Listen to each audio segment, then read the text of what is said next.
بسم الله الرحمن الرحيم.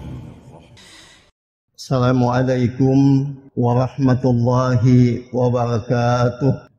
Alhamdulillah wassalatu wassalamu ala Rasulillah wa ala alihi wa ashabihi wa ma'wala wa la hawla wa la quwata illa billah.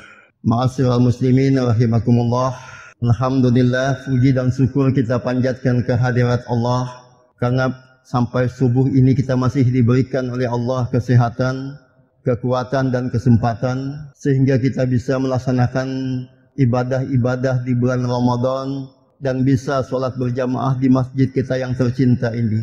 Semoga kehadiran kita di masjid ini yang lalu dan yang akan datang dan ibadah kita selama bulan Ramadan diterima oleh Allah Subhanahu wa taala. Ma'asyiral muslimin rahimakumullah, kita sudah memasuki fase yang kedua dari Ramadan ini. Dan kita sebagai seorang muslim sangat berharap kepada Allah agar ibadah yang kita kerjakan terutama di bulan yang mulia, bulan yang penuh berkah ini diterima oleh Allah Subhanahu wa taala. Karena bagaimanapun ketika kita melaksanakan ibadah apapun nama dan bentuknya, harapan kita hanya ada dua. Yang pertama, ibadah kita itu adalah sah, dan yang kedua diterima oleh Allah. Kalau ibadah itu sah, itu agak gampang, yaitu tinggal kita memenuhi syarat dan rukunnya. Kalau sudah terpenuhi syarat dan rukunnya secara fikih, maka ibadah kita itu adalah sah. Tapi persoalannya ialah, apakah ibadah yang sah itu diterima oleh Allah atau tidak? Sedangkan keinginan kita yang nomor dua ini yang utama, diterima oleh Allah. Karena kalau tidak diterima oleh Allah Subhanahu wa taala ibadah yang kita kerjakan ini, maka dalam tanda kutip tentu sia-sia kita kerjakan. Puasa pun kalau tidak diterima oleh Allah Subhanahu wa taala, Rasul katakan mereka hanya mendapatkan haus dan lapar semata. Nah, untuk itulah ma'asyiral muslimin rahimakumullah, dalam kesempatan subuh yang berbahagia ini kita akan mencoba melihat apa syaratnya agar ibadah kita diterima oleh Allah Subhanahu wa taala. Karena ini menjadi pokok dan penting untuk kita sama-sama ketahui sehingga kita tidak asal mengerjakan ibadah, asal sah, asal gugur kewajiban, sementara di sisi lain kita tidak berpikir ibadah kita ini diridhoi dan diterima oleh Allah atau tidak. Dari beberapa ayat-ayat Al-Quran dan hadis Rasulullah sallallahu alaihi wasallam, para ulama menyimpulkan ada dua syarat utama agar ibadah kita diterima oleh Allah Subhanahu wa taala. Yang pertama adalah ibadah yang kita kerjakan itu niatnya lillahi taala dan ikhlas karena Allah. Jadi yang pertama, ibadah yang kita kerjakan itu, terutama ibadah mahdhah, ibadah khusus, haruslah niatnya lillahi ta'ala dan ikhlas karena Allah. Di sini ada dua hal yang ingin kita sama-sama ketahui, ma'asyiral muslimin rahimakumullah. Yang pertama, niat. Niat itu adalah keinginan, kehendak, kemauan. Dan niat ini memiliki posisi yang strategis dalam ibadah kita. Karena itu Rasul sallallahu alaihi wasallam menegaskan, innamal a'malu binniyat. Segala sesuatu itu tergantung pada niatnya. Apakah kita beribadah ini niatnya lillahi ta'ala ataukah ada unsur lain?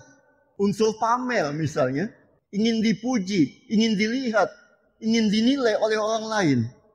Nah, dengan adanya niat yang ikhlas karena Allah, maka ibadah kita akan diterima oleh Allah Subhanahu wa taala.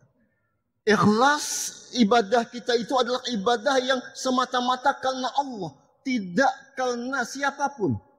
Yang kedua, agar ibadah kita itu diterima oleh Allah Subhanahu wa taala, ibadah itu adalah ibadah yang ittiba' kepada Rasul sallallahu alaihi wasallam, mengikuti petunjuk Rasul sallallahu alaihi wasallam, mengikuti petunjuk Nabi Muhammad sallallahu alaihi wasallam dalam beribadah. Karena kalau tidak mengikuti petunjuk Nabi dalam beribadah, maka kita akan melakukan semaunya. Dan yang kita lihat adalah dari sisi baiknya, belum tentu benarnya. Sedangkan dalam ibadah, yang kita prioritaskan dan utamakan adalah benarnya, bukan baiknya. Karena yang baik itu belum tentu benar.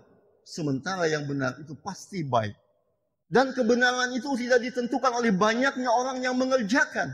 Yang benar itu adalah sesuai dengan syariat Allah dan Rasulnya. Meskipun sedikit orang yang mengerjakannya. Karena itu Allah tegaskan dalam Al-Quran, Al-haqqu min rabbik, fala taqudanna minal mumtarin. Kebenaran itu dari Tuhanmu, karena itu jangan kamu ragu. Maka dalam ibadah, terutama sekali ibadah maqdah, ibadah khusus ini tidak banyak. Karena itu kalau kita lihat dalam matan keyakinan dan cita-cita hidup Muhammadiyah, ibadah khusus itu tidak banyak. Hanya sholat, puasa, zakat, haji, umrah, taharah. Dan dalam ibadah khusus ini, atau ibadah maqdah ini, kita tidak punya wewenang untuk mengubahnya. Karena ini adalah hak prerogatif Allah dan Rasulnya. Mengubah ibadah maqdah ini, inilah yang dikatakan bid'ah. Maka dalam keluarga besar Muhammadiyah, yang namanya bid'ah itu adalah menambah, mengurangi, atau mengubah-ubah dalam ibadah maqdah ini. Dalam hal yang lain kita tidak menyatakan bid'ah. Yang utama adalah ibadah maqdah ini. Karena apa? Karena sudah ditetapkan oleh Allah Subhanahu wa taala dan Rasulnya waktunya, tempatnya, tata caranya. Tidak boleh diubah. Puasa misalnya, waktunya ditentukan bulan Ramadan. Tata caranya dimulai dari terbit fajar sampai tenggelam matahari dengan tidak boleh makan, minum, dan berhubungan seks di siang hari. Diatur waktu dan tata caranya. Tidak boleh dirubah. Salat diatur waktunya. Karena itu Allah katakan, inna salata kanat alal mu'minina kitaban mawquta. Sesungguhnya salat itu ditetapkan kepada orang yang beriman dan waktu-waktunya. Zuhur jam sekian sampai sekian, maghrib sampai diatur. Tata caranya dimulai dari takbiratul ihram sampai dengan salam. Tempatnya di tempat yang suci dan bersih. Tidak boleh kita merubah-rubahnya. Karena itulah Allah katakan dalam Al-Quran, laqad kana lakum fi rasulillahi uswatun hasanah. Sesungguhnya pada diri Rasulullah itu terdapat uswatun hasanah, contoh tauladan yang baik. Ma'asyiral muslimin rahimakumullah. Keduanya ini harus satu dan sejalan. Karena kalau tidak, berbahaya. Misalnya, nomor satu yang kurang, nomor dua mungkin baik. Nomor satu yang kurangnya apa? Tidak niatnya lillahi ta'ala, tidak niatnya ikhlas karena Allah, maka menimbulkan syirik. Walaupun syiriknya syirik khafi, syirik yang ringan. Karena ibadahnya ingin dipuji, ingin dilihat, ingin dinilai oleh orang lain, maka rusak nilainya. Walaupun mencontoh Rasul, solatnya bagus sesuai dengan ketentuan Allah dan Rasulnya, tapi niatnya tidak ikhlas karena Allah, rusak. Atau yang kedua, yang satu bagus, niatnya ikhlas karena Allah, tapi yang kedua tidak mencontoh Rasul, maka mungkin muncul bid'ah. Dan bid'ah ini adalah dolalah. Karena itu, jangan kita rusak keduanya ini. Kita mantapkan keduanya ini di dalam kita beribadah. Ibadah kita niat ikhlas karena Allah, kemudian ibadah kita adalah sesuai dengan petunjuk Allah dan Rasulnya. Bapak, Ibu, dan saudara-saudara sekalian, ma'asyiral muslimin rahimakumullah. Dengan kita melaksanakan ibadah sesuai dengan petunjuk Allah dan Rasulnya dengan ikhlas karena Allah, kita berharap ibadah kita di bulan Ramadan ini yang Allah berikan kita kesempatan untuk menikmati tahun ini. Sementara kita belum tentu bisa menikmati tahun depan, termasuk diantaranya sampai ke kita pada penghujung Ramadan nanti, maka mari kita perbaiki ibadah kita. Kita perbaiki kualitas ibadah kita. Mumpung masih kita punya kesempatan. Mumpung masih kita punya waktu. Dengan kita memperbaiki ibadah kita ini, maka di penghujung Ramadan nanti, kita akan menjadi orang yang fitrah. Kita akan menjadi orang yang suci. Allah ampuni dosa-dosa kita yang telah lalu dan yang akan datang. Sebagaimana hadis Rasul sallallahu alaihi wasallam, "Man shoma Ramadana imanan wa ihtisaban, ghufira lahu ma taqaddama min dhanbi."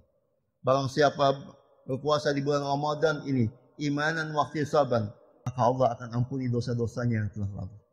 Mudah-mudahan Allah Subhanahu wa taala memberikan kekuatan lahir dan batin kepada kita, memberikan terus kesempatan kepada kita untuk memperbaiki diri, dan akhirnya Allah hidup kita di dunia ini dengan husnul khatimah. Demikian dan sekian, mudah-mudahan ada manfaatnya untuk kita semua dalam rangka saling mengingatkan di antara kita. Wa tawassaw bil haqqi wa tawassaw bis sabr. Assalamualaikum warahmatullahi wabarakatuh.